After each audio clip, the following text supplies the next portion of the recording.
주님께서 여러분과 함께 루카가 전한 거룩한 복음입니다.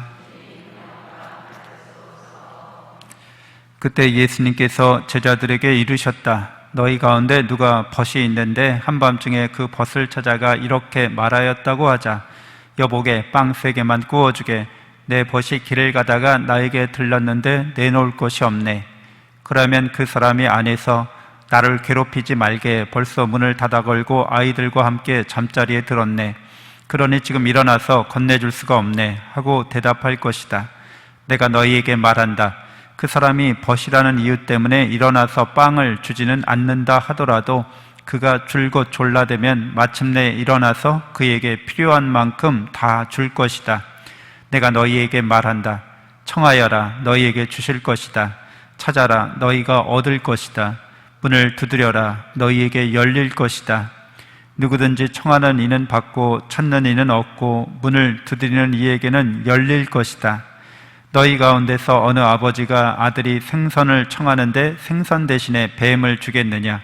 달걀을 청하는데 전갈을 주겠느냐? 너희가 악해도 자녀들에게는 좋은 것을 줄 줄 알거든 하늘에 계신 아버지께서야 당신께 청하는 이들에게 성령을 얼마나 더 잘 주시겠느냐. 주님의 말씀입니다. 찬미 예수님, 하나님의 복동이 고맙습니다. 고맙습니다.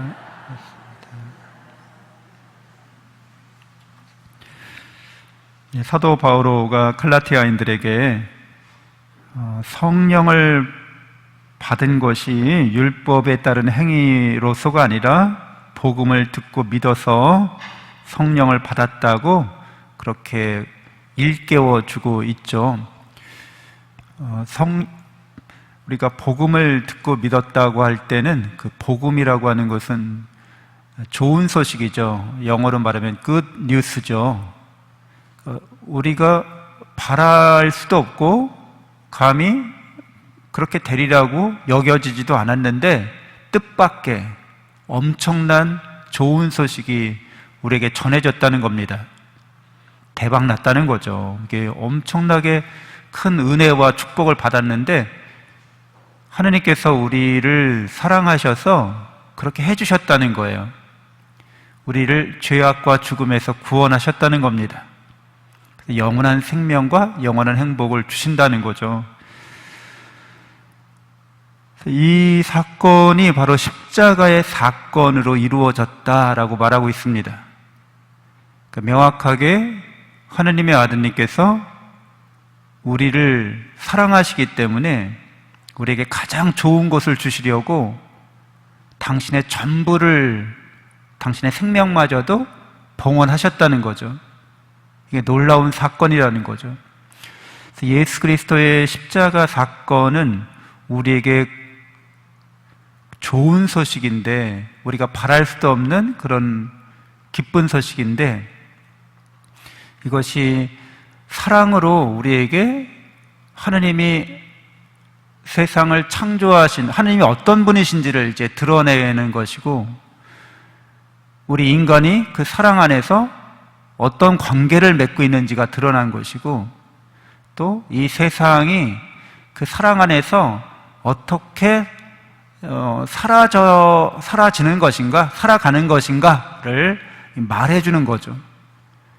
복음의 진리라고 합니다. 구원의 진리라고 하는 거죠. 그래서 이를 통해서 우리가 성령을 받았다는 거예요. 하나님의 전지전능하시고 전선하신 이 우주를 창조하시고 이 인간을 사랑하셔서 당신의 모상 따라 만드신 이 하나님께서 당신의 사랑 안에서 우리가 이제 하나님을 닮아오기를 원하시는 이분께서 실제로 우리가 이렇게 하나님의 사랑을 깨닫고 믿고 하나님을 닮아갈 수 있도록 영을 보내신다는 거죠. 우리 인간이 이렇게 영원하고 절대적이고 진실한 사랑에 대해서 깨닫지 못하거나 이걸 믿지 못하면 우리 삶은 의미가 없어요. 다 이게 환상이고 헛것이고 다 무의미하다는 거죠. 네? 우리는 그냥 신기루에 불과하다는 거죠.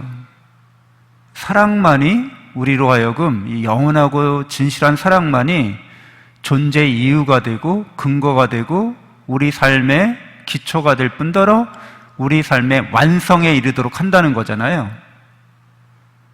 그래서 여러분들, 내가 지금 사랑받고 있고 사랑하고 있다는 이런 가장 기본적이고 기초적인 하느님과의 관계에서 오는 이런 바탕이 없으면 다 헛개빈 거죠. 다 유령이나 그림자나 신기루에 불과한 거죠. 우리가 무슨 일을 할 때도 이 사랑 안에서 우리가 그 일을 하지 않으면 다 쓰잘데기 없는 일이죠. 그래서 예수 그리스도의 이런 그 복음에 관련해서 바오로 사도는 아주 강하게 이야기하죠. 내가 예수 그리스도를 아는 존귀한 지식 때문에 이 세상 모든 것들을 쓰레기로 여긴다고. 쓰레기가 근데 버리기 아까운 쓰레기도 많죠. 이거는 좀 버리기 아까운데, 근데 이제 차원에서 보면 그 예수 그리스도를 아는 존귀한 구원의 지식이 너무나 이건 비교할 수 없다는 거예요. 왜? 이런 모든 것들은 피조물이라는 거예요. 만들어진 거라는 거예요. 무에서 만들어진 거고 무로 돌아갈 거라는 거예요. 그 쓰레기죠, 사실은. 영원한, 우리에게 영원한 생명과 행복을 주시는 분은 그분의 그걸 알고 깨닫고 있는 이 믿음은 너무나 소중하고 귀중해서 이런 거와 비교하면 이게 쓰레기처럼 보인다는 거죠. 다 쓰잘데기 없는 거라는 거예요. 그래서 이렇게 하나님의 사랑을 깨닫게 되면 우리 안에도 나도 하나님을 사랑해 볼까? 아니, 하나님을 사랑하는 건 너무 멋진 일이잖아 라고 이제 이렇게 불꽃이 있는 거죠. 하나님의 일방적인 사랑이 아니라 하나님의 사랑에 대해서 응답하고 싶은 마음이 생기는 거예요. 이게 성령을 받은 겁니다. 그러면 달라진다는 거죠. 나 자신이 달라지고 내 인생이 달라지고 이 세계가 달라지는 거죠. 사랑으로 이렇게 통찰할 때만 달라지는 거예요. 연애들 다 해보셨잖아요. 그렇죠? 연애하실 때 세상이 달라지죠. 자기 자신이 달라지고. 사랑은 사람을 변화시키는 거예요. 선하게 변화시킵니다. 깡패나 영화 같은 데 보면 뭐 깡패나 저기 타짜나 뭐 박신양이나 이런 거 그 사람들이 깡패로 나오는 보면은 막 그렇죠? 남들에게 막 험악하게 굴고 이러는데 사랑하는 사람 앞에서는 어떻게 변해요? 아니, 그렇게 사람이 부드럽고 그렇게 사람이 착해. 변화된다는 거죠. 좋은 쪽으로의 변화한 거예요. 그래, 누구나 다 세례받은 사람들은 성령 받은 사람들인데, 그렇죠. 그래서 이 성령의 불꽃이 하느님을 생각하면 생각할수록 더 잘 불타오릅니다. 그러면 이제 영원한 생명과 행복에 들어가는 길을 잘 걸어가는 거예요. 세상 만사가 어떻게 되든 별 상관이 없습니다. 잘 되든 잘못되지 않든 그거는 왔다가 가는 거고 그건 쓰레기라는 거예요. 버려질 거라는 거예요. 없어질 거라는 거예요. 그러나 확실하게 내가 체험하고 깨닫고 또 희망하는 것은 영원히 나에게 기쁨과 즐거움과 만족과 평화를 줄 거라는 거예요. 실제로 그렇게 돼가고 있다는 거예요. 우리의 생각과 우리의 삶이 일치하는 거죠. 우리의 말과 행동이 일치하게끔 그 사랑이 우리를 그렇게 바꾸어 갑니다. 오늘 복음에서 기도에 관련해서 이제 이 말씀을 해주시잖아요.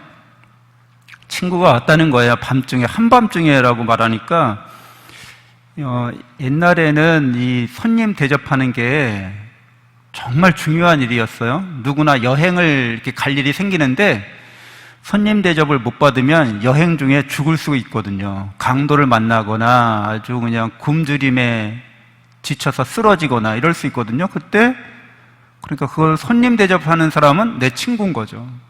나의 은인인 거죠. 동맹자인 거죠. 그러니까 아주 대접을 잘 하는 거예요. 서로가 서로에게. 왔는데 없으니까 한밤중에 이제 친구 집을 찾아가는 거죠. 잘 안 줄 거라는 거죠. 아유, 귀찮다고, 지금 몇 시인데 지금 왔냐고, 예의도 없냐고 막. 근데 계속 졸라대면, 내 귀찮아서 이제 해준다는 거잖아요. 또 이제 부모 자식 이런 예를 드시잖아요. 자식이 뭐 달라는데, 아니, 내가 악한 정말 깡패고 도둑놈이고 아주 사기꾼이어도 자식이 달라는데 기꺼이 좋은 것을 줄 줄 안다는 거죠. 그러니까 여기에서 친구나 또 부모 자녀 관계에서도 다 그 작용하는 메커니즘이 있죠. 그렇게 움직이게 만드는, 그렇게 청하게 만드는, 그건 사랑 때문인 거죠, 결국에는.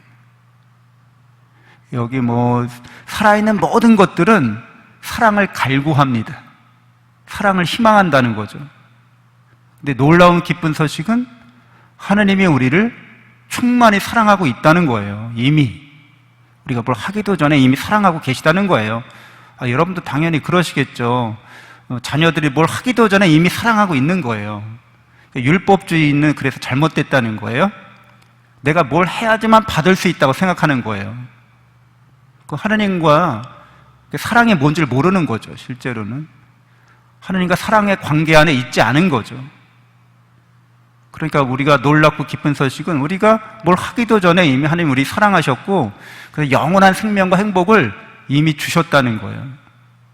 근데 우리가 이 세상 살면서 경험하는 것들은 우리가 사랑 안에서 성장하기 위해서 필요한 일들로 받아들일 수 있다는 거죠. 그렇기 때문에 이 세상에서 일어나는 모든 일들을 그렇게 해석해내는, 의미 부여를 해내는 그런 사람들이 믿음의 사람들인 거죠. 신앙인들이라고 할 수 있는 거예요. 그러니까 예수님께서 하늘에 계신 아버지께서야 당신께 청하는 이들에게 성령을 얼마나 더 잘 주시겠느냐 이렇게 말씀하십니다. 성령은 하느님이시잖아요.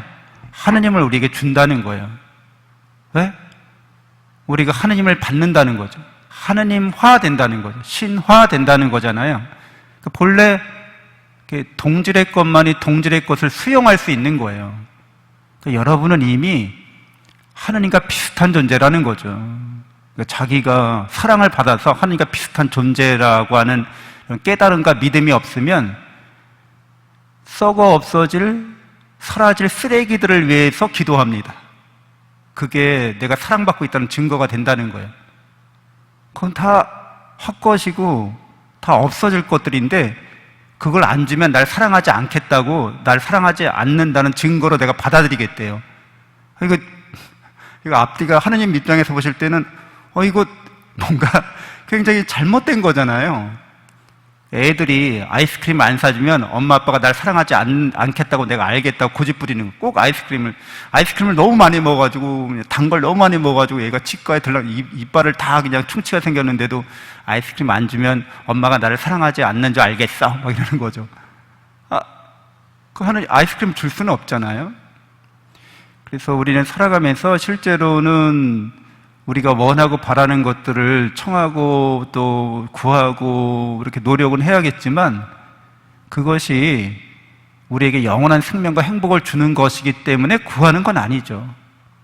그런 것들을 우리가 수단이나 도구로 삼아서 사랑을 실천하는 데 필요하기 때문에 청하는 거겠죠. 그리고 사랑을 실천하는 데는 그게 없어도 실천을 할 수 있어요, 사실은. 그래서 하나님께서 우리의 영적 성숙을 위해서 필요하다고 여기시면 주시는 거예요. 근데 우리의 영적 성숙을 위해서 네가 좀 인내해야 돼 그러면은 안 주실 수도 있어요. 근데 중요한 거는 그걸 받느냐 안 받느냐가 아니라 내가 하나님과 어떤 관계에 있느냐는 게 중요한 거죠. 하나님의 영원한 사랑 속에 내가 있다고 하면 우리 안에는 사랑의 불꽃이 타오르기 시작하면서 그 불꽃이 계속 확장되고 커나가면 그때는 이제 성인처럼 살 수가 있는 거죠. 성인들의 흉내라도 이렇게 내려면 이제 맛을 보기 시작하는 거죠. 이게 정말 진미구나. 내가 다른 것에서 맛보던 행복들은 이건 가짜구나. 이거는 그냥 이미테이션이구나. 진짜가 여기 있었네? 라고 깨닫기 시작하면서 삶이 변화되어가는 과정을 거쳐야겠죠. 그래서 다른 사람들에게 오늘 사랑으로 선을 베풀려고 하는 이 모습이 이제 우리 안에서 계속 드러나게 됩니다. 잠시 눈을 감고 기도하겠습니다.